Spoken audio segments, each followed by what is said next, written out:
It is the voice of Indiana County, WCCS, 101.1 FM, AM 1160, and good morning to you. So glad that you're with us here today on this Monday morning as we talk about Nurses Week and how happy we are to be joined by so many different folks who are helping us to celebrate it. Jodi Waltermire is on the line with us this morning. She's the nurse manager for the Indiana Regional Medical Center's Rehab Care Department, and our conversation is brought to you by Marcus & Mack, a law firm representing injured people.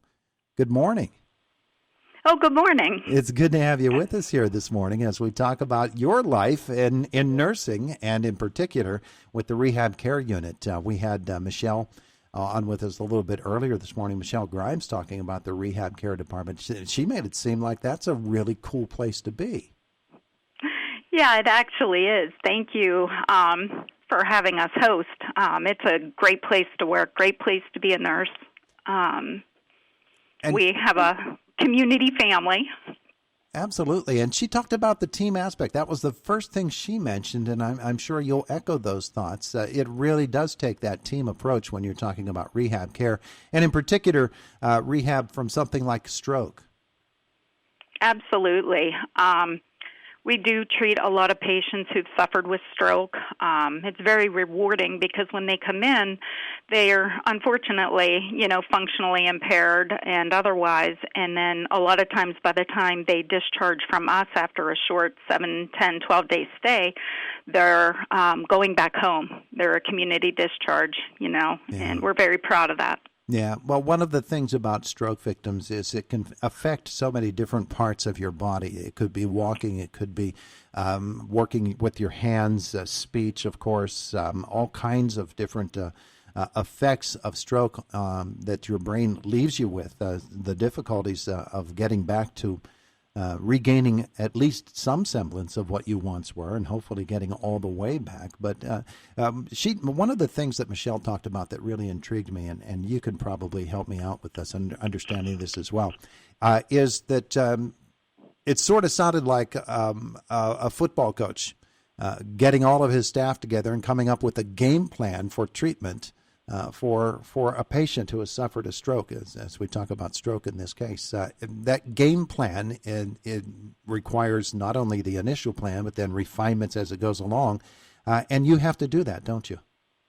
We absolutely do. We're very fortunate to have an interdisciplinary team, and we talk every day with the patients, with the families, with each other as the discharge plan evolves. And we meet once a week formally, where our physician, our medical director, Dr. Shetty, he's a physiatrist, and that's a doctor on how muscles, bones, and nerves all work together. He leads that team meeting. We have physical therapy, occupational speech, nursing, social work, and we bring everybody to the round table with the patient and the family to problem solve, and it's a great process. The nursing aspect of it is particularly interesting to me because you've got somebody who is trained as a physical therapist, somebody who might be trained as a speech therapist. Nursing, is there a specialized training that you must go through in order to be a rehab care nurse? Actually, there is. You can get certified in rehab, and we are in the process of doing that again because we had done that several years ago, and we've had some mild changeover with staff. So that is one of our goals because our nursing leadership is very encouraged and encourages us to continue our education, and that's going to be one of the pieces we use. So is that a hospital-wide certification? The hospital itself gets certified, or the individual nurses, or is it both? The individual nurse in this case, you have to be an RN, and then you become certified in rehab. You study and sit for an exam. Wow. So, so it's the continuing education, even as you're pursuing your profession. And people might think, okay, well, they know everything there is to know, but just as medicine itself changes, so do treatment protocols, and you learn more every day, and you can apply that right there on the professional level. Absolutely. And on our unit, we actually have 4 nurses who are actively engaged going back to college. We have an LPN she just completed her RN. We have 2 RNs going for their bachelor's and an RN going for her master's, and that's just on our unit. Wow. So give me an idea at IRMC in rehab care. How many nurses are we talking about? It varies because we do float upstairs, but typically a staff of about 20. Wow, that's but not all at one time. Yeah, I understand, but that's a lot of people who are involved in rehab care.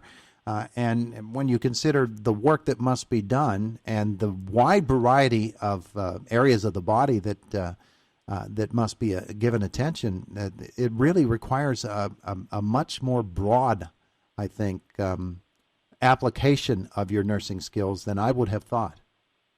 Yeah, we definitely don't get bored. Tell me about your journey to becoming a nurse and to ending up in rehab care. What was that like for you? I guess if you talk to a lot of nurses, it starts out you're putting Band-Aids on teddy bears when you're little, you know. Oh, yeah. And it just kind of goes from there. You see your family and community and people hurt with injury or illness, and you just want to do something to make it better. So you're great educators, meaning your parents, grandparents, pastors, teachers, everybody involved, encouraging you to go back to school and learn the math and science behind it to take care of people. And I don't know, I guess it just is a continuum. It doesn't stop. Was it something that you graduated high school and said, I'm going to be a nurse, and you got right at it, or did you come back to it? Well, right out of high school, I was actually an elementary education major.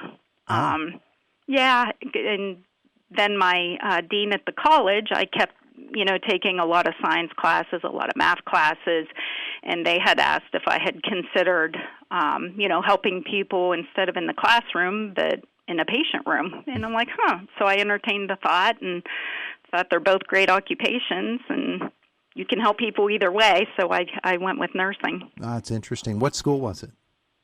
I went to IUP and Mount Aloysius. Wow. And they recognized in you something that maybe you didn't even realize was there, huh? I suppose. Yeah, that was a gift. In terms of the education, of course, then you graduated as an RN? Yes, and I'm currently attending Chamberlain University for my master's. Wow. And obviously that is something that has really appealed to you and has sort of become a passion. It is. It's really humbling to be in a setting around people and professionals that want to make a difference and help other people. It's a great space to be in. Nursing as a profession and as a life for you, you very much are in love with that whole job, aren't you? Absolutely. It's part of your identity. Yeah. And your heart beats for your patients. And this is something I asked Michelle a little bit earlier. I want to ask you this question as well. And maybe your answer is different. Maybe it's along the same lines. If you were to speak to somebody who is graduating from high school now, or somebody who has been involved in some other profession or has never really gone for any education at all, and you were to say to them, you ought to consider nursing, what would you say are the rewards that they can look forward to? Oh, my goodness. It's multifactorial. It's everything from seeing your patients come in and not feeling well, not doing well, to you being able to make a difference and help them alleviate pain, anxiety, treat wounds, learn to walk. There are so many great things about nursing. I really don't think you can narrow it down to one. And as we think about the nursing staff there at IRMC and those with whom you're involved, go ahead, take a moment and brag on them. I bet you that's a pretty good group. Oh, they're a great group. And I feel incredibly honored and humbled to be with them because you just see the selflessness and the empathy that one person has for another, and the humanity. It's just really nice to be surrounded by people like that on a daily basis. She is Jodi Waltermire, who's been kind enough to spend some time with us here this morning as we talk about nurses and salute nurses on National Nurses Week. Jodi, thank you so much for being with us today. I appreciate it. All right. Thank you for your time. Have a great day. You too. Bye-bye. It is the voice of Indiana County, WCCS 101.1 FM and AM 1160 and AM 11.